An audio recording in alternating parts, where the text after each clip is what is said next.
ഒന്നുകിൽ ഇബാദത്ത് അല്ലെങ്കിൽ ദുനിയാവിൻ്റെ അധ്വാനം. ഇത് രണ്ടുമല്ലാത്തൊരവസ്ഥയിൽ നമ്മൾ ഉണ്ടാകരുത്. അങ്ങനെ ഉണ്ടായിക്കഴിഞ്ഞാൽ ശൈത്താൻ നമ്മെ പഴപ്പിക്കാൻ എളുപ്പമായിരിക്കും. ചില ആധാറുകൾ മുൻഗാമികൾ പറഞ്ഞത് കാണാം. ശൈത്താൻ ഒരാളെ പഴപ്പിക്കാൻ തീരുമാനിച്ചാൽ അവന് 99 വാതിലുകൾ തുറന്നു കൊടുക്കും. 100ാമത്തെ വാതിൽ ഹറാമായിരിക്കും. ആ ഹറാം ചെയ്യിപ്പിക്കാൻ വേണ്ടി ഹലാലായ 99 വാതിലുകൾ എന്ന് പറഞ്ഞാൽ ഹലാലായ കാര്യങ്ങൾ തന്നെ, ചിലപ്പോൾ നല്ല കാര്യങ്ങളായിരിക്കും, സാലിഹായ അമലുകളായിരിക്കും, പക്ഷെ അത് അതിൻ്റെ കണിയായിരിക്കും. ഉദാഹരണത്തിന് ഇപ്പോൾ വളരെ ഫാജിറുകളായിട്ടുള്ള കുറേ ആളുകളുണ്ട്, അല്ലെങ്കിൽ വെറുതെ സമയം കൊല്ലികളായിട്ടുള്ള ആളുകൾ. നമ്മോട് പറയും അവരെ പോയി ഒന്ന് ഉപദേശിക്കാം. അത് നല്ലൊരു കാര്യമാണ് ഉപദേശിക്കുക എന്നുള്ളത്, അവിടെ പ്രശ്നമൊന്നുമില്ല. പക്ഷേ ഉപദേശിച്ചിട്ട് എന്ത് ചെയ്യും? പിന്നെ നമ്മൾ അവരോട് കമ്പനി കൂടും, സുഹബത്ത്, അവർ നമ്മുടെ കൂട്ടുകാരായി മാറും. അത് ശരിയല്ല. അല്ലാഹു തആല വിശ്വാസികളോട് കൽപ്പിച്ചിട്ടുള്ള എന്താണ്? വസ്ബിർ നഫ്സക മഅല്ലദീന യദ്ഊന റബ്ബഹും ബിൽ ഗദാത്തി വൽ അശി.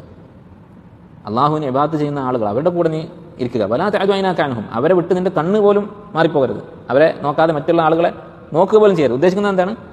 സുഹബത്ത് എന്ന് പറയുന്നത് സ്വാലിഹ്യങ്ങളുമായിട്ടായിരിക്കണം. മറ്റുള്ളവരോട് ബന്ധം പാടില്ല എന്നല്ല, അവരെ സംസാരിക്കാൻ പാടില്ല എന്നോ അവരോട് ഉപദേശിക്കാൻ പാടില്ല എന്നല്ല. പക്ഷേ മോശം ആളുകളുമായി സുഹബത്ത് പാടില്ല. ലാ തുസാഹിബ് ഇല്ല മുഅ്മിനൻ, ഒരു മുഅ്മിനെ അല്ലാതെ നീ സ്വാഹിബാക്കരുത്, അടുത്ത കൂട്ടുകാരനാക്കരുത്. അപ്പം അങ്ങനെ കൂട്ടുകാർ മോശമായി എന്ത് സംഭവിക്കും?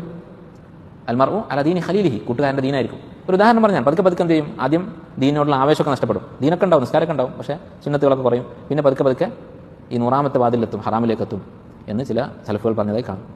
അപ്പോൾ അങ്ങനെ ഒരു അവസ്ഥ പ്രത്യേകിച്ച് ഇക്കാലത്ത് നമുക്കറിയാം. ഇപ്പോൾ ഒഴിവ് സമയം ഉണ്ടായാൽ എന്താ സംഭവിക്കുക എന്നുള്ളത് പറയേണ്ട ആവശ്യമില്ല, അവനവൻ ചിന്തിച്ചാൽ മതി. ഒഴിവ് സമയം അത് ഒരു ബിസിനസ്സാണ്. നമ്മുടെ ജീവിതത്തിൽ എത്ര ഒഴിവ് സമയമുണ്ടോ അതിനനുസരിച്ച് ചില ആളുകൾക്ക് ലാഭം ഉണ്ടായിക്കൊണ്ടിരിക്കും. അത് വിറ്റ് നമ്മുടെ ഒഴിവ് സമയം വിറ്റിട്ട് ജീവിക്കുന്ന ലക്ഷക്കണക്കിന് ആളുകളുണ്ട് ലോകത്ത്, ബ്ലോഗർമാരായിട്ടും പരസ്യക്കാരായിട്ടും കമ്പനികളായിട്ടും. അപ്പോൾ ഈ ഒഴിവ് സമയം എന്നുള്ളത് അത് ബുദ്ധിപൂർവ്വം ബോധപൂർവ്വം ചെലവഴിച്ചിട്ടില്ലെങ്കിൽ നമ്മുടെ ദീനം നഷ്ടപ്പെടും. അതുപോലെ തന്നെ നമുക്ക് ദുനിയവിയായിട്ടും യാതൊരു ഖൈറും ഉണ്ടാവുകയില്ല.